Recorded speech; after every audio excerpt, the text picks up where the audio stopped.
নমস্কার, আমি সজীব আবারও চলে আসলাম আপনাদের মাঝে কিছু কথা বলার জন্যে। প্রকৃতির বাতাস খেতে হলে চলে আসতে হবে আবহাওয়াকরা চলে আসতে হবে। আসলে এটা একটা প্রকৃতি, যেটা আপনারাও দেখেন এত সুন্দর যে জুন জুলাইতে ছিল অনেক বিশাল গরম, বাইরে আসা যাইতো না। সাধারণত রাত্রের বেলাও আসা যাইতো না। আর এখন বর্তমানে জুন মাসও আপনি বাইরে আসে আপনি আড্ডা দিতে পারেন, এত সুন্দর ওয়েদার এখন বর্তমানে। এত সুন্দর মানে বলার বিহীন।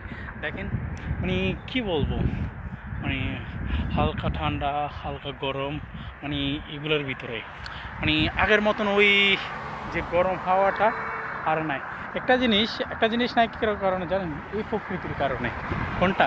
গাছের কারণে, যেটা আমাদেরকে অক্সিজেন দেয় এবং কি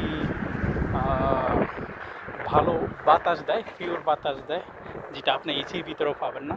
এটা কিন্তু প্রকৃতির বাতাস, কিন্তু পিওর, যেটা আপনার শরীরে লাগলেও কিন্তু অনেক ভালো, এমনকি অক্সিজেন নিতে পারবে। মানে এত সুন্দর, দেখেন অনেক সুন্দর না?